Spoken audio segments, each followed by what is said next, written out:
gunting kuku. Nah, gunting kuku pun ada caranya dalam Islam. Ada kita belajar Islam, nggak ada yang nggak diajarin, semua diajarin.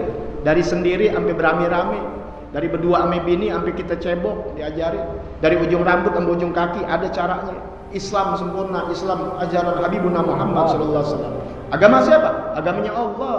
Allah inginkan yang diciptakan menjadi orang-orang yang bersih dunia, bersih akhirat, bersih batinnya, bersih zahirnya. Sehat batinnya, sehat zahirnya.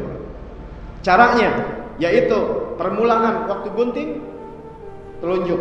Habis telunjuk kemudian jari tengah. Habis jari tengah jari manis. Kemudian kelingking. Habis kelingking boleh apa lagi? Ini kelingking kiri kanan dulu nih. Ini 1, 2, 3, 4, 5, 6, 7, 8, 9, tutup ini. Itu pendapat Al-Imam Ghazali. Apalin ya, Imam Ghazali telunjuk sampai kelingking, kemudian kelingking sampai jempol, ditutup jempol kanan.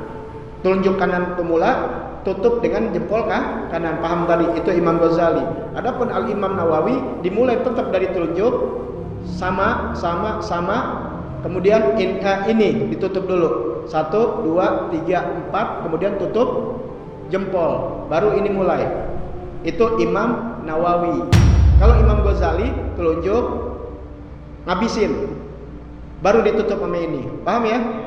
Ya, selalu telunjuk. Tuh pertama. Ini telunjuk ibunya bapaknya nih, pemimpinnya jari telunjuk. Kalau nunjuk pakai telunjuk. Ya. Lu mang songong lu. Telunjuk. Ya. Udah ya? Sekarang kalau kaki bagaimana? Nah, kalau kaki maaf ya. Di kitab naikin ke atas dulu. Ya, kalau kaki mulai dari kelingking kanan. Dari kanan terus jalan terus. Tuh. Jadi ini gunting, paham ya? Tutup di kelingking kiri. Jalan. Beda tuh ya.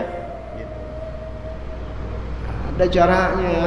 Ini ajaran Al-Imam Nawawi, Al-Imam Ghazali yang mereka belajar dari gurunya sebentaran langsung kepada hadatun Nabi Muhammad sallallahu alaihi wasallam. Mau ikutin siapa lagi? Mau ikutin orang-orang sekarang? Ikutin ulama-ulama terdahulu yang semuanya adalah dari Nabi Muhammad sallallahu alaihi wasallam.